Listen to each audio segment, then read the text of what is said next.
Okay, I hope you hear me because normally I speak louder. So I don't worry that you will not hear me. So I know very well that you will hear me. So my name is Fortunee Bayisenge. I come from Rwanda, and I'm a university lecturer in Rwanda, a Protestant university in Rwanda. And I'm completing my PhD studies in Germany. In development studies. I'm a scholar and researcher in gender and development. And I have been teaching and doing research in this domain since now 13 years. So I was lucky to be invited to discuss a paper of my colleague, which is really a very interesting research paper. And I think I will not take much time because we all followed the presentation, although I had short time to have a look on it before. What I'm going to do is to summarize the idea that is captured by the paper, but also maybe help you to reflect on this idea and maybe what can we think of in this session, just drawing from this paper. Okay.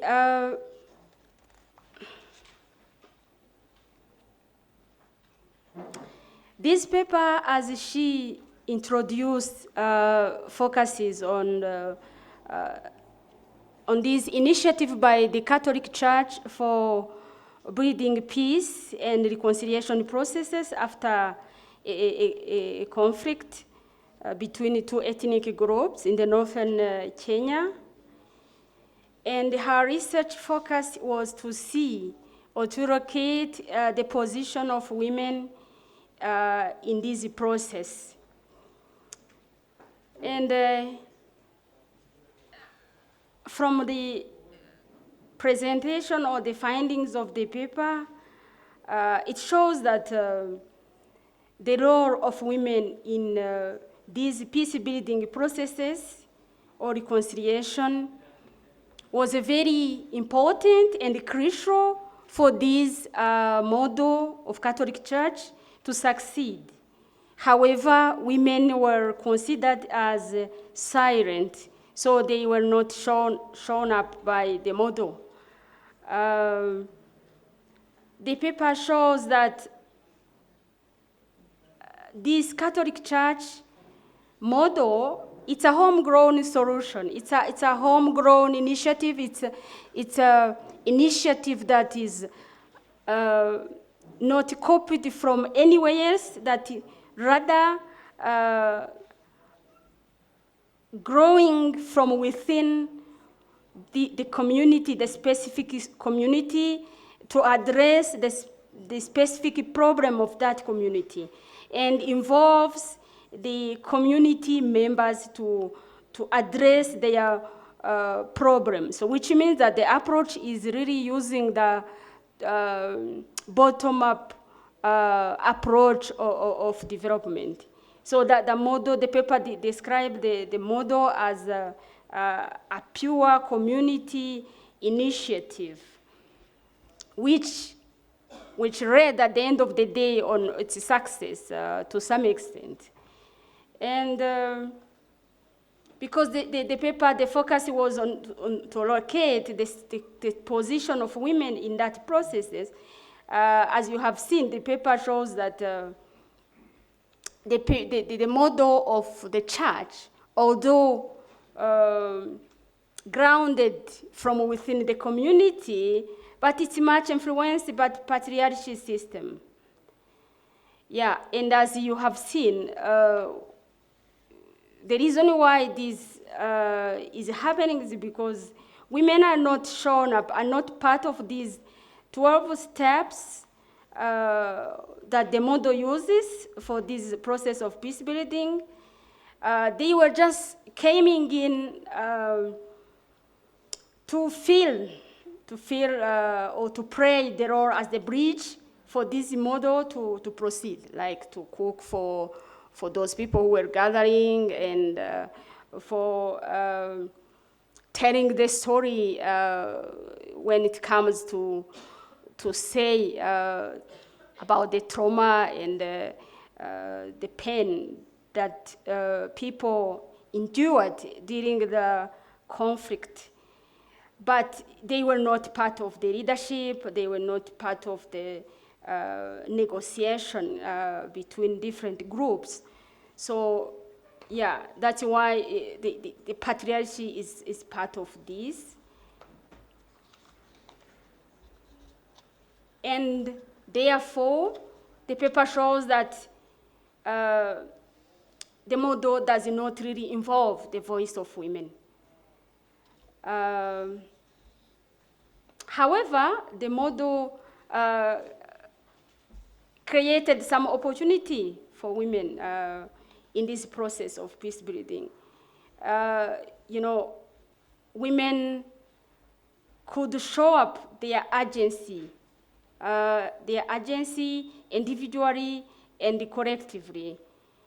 And also because they are sacrificing themselves, this role of sacrificing themselves was shown and articulated well in the paper, and how women, despite that the system does not recognize their important role in this process, but the women are active and continue to activate, to advocate for conflict resolution initiatives, because they think that if they don't do this, the effect of this conflict will be much more on themselves, not for men.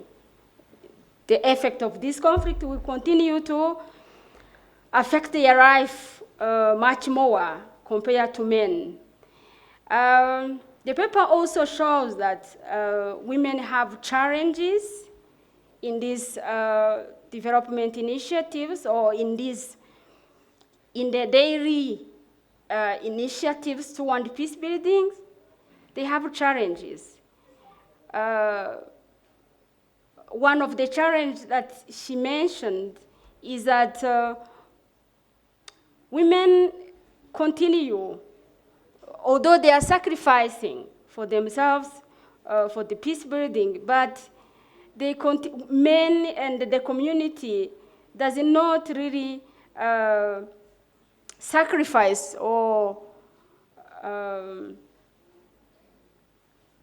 give the positive feedback to this sacrifice of women, and therefore continue to do or to initiate conflict, and the life of women continue to suffer. So the fact of not getting a positive feedback on the side of men and the community, it's a challenge for women to enhance this positive initiative that they have toward peace building process. Okay, in short, that was the paper in general. So on my side, I want to comment on this. So the paper, I appreciate this paper really because it is really tackling the macro level or community level problems which are not really addressed by many research especially in the African scholarship.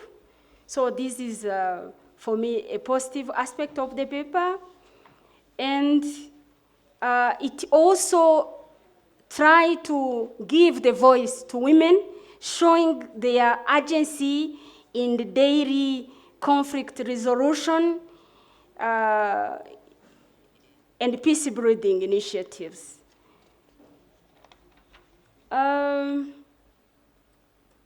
It also demonstrates the role of the church as a powerful institution in community development initiatives. Here, I want to emphasize that church is according to a very famous French philosopher called Michel Foucault, church is a powerful institution and contribute to the production of knowledge and to the normalization of that knowledge. So if the knowledge that's produced by the church is for stimulating women's rights or gender equality or development initiatives, so this initiative will be very easy, embraced by the community and give positive outcome. But if the church does not do anything in that regard, so the community development will be slow. Here I want to emphasize that the paper is very important for us. I mean for faith-based organizations in promoting community development and particularly women's rights, because the faith has to be in action. And the faith-based organizations are very influential and powerful towards these minds of people, the beliefs and actions of different groups.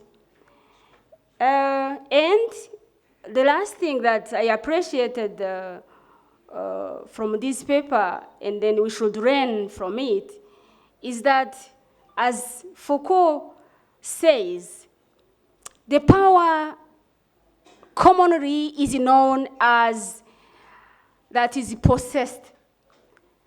But Foucault tried to show that power is not only possessed, but it is also exercised, which means that even if women are not shown up, are not involved in leadership, in top position, but they hold power. They hold power, and they are very active actors of development processes. So, which means that we cannot ignore this. We cannot always see them as victims only of the bad action or of exclusion, but we have also to acknowledge their role, passive role, as the paper says that they are passive peacemakers. So I want to underline this and want to pay your attention to this aspect too. You who are working with communities, to recognize that women, although they are not considered as powerful, but they hold the power, because power is not only from top to down, but it is also from bottom to up. So thank you very much. That's what I can say about this.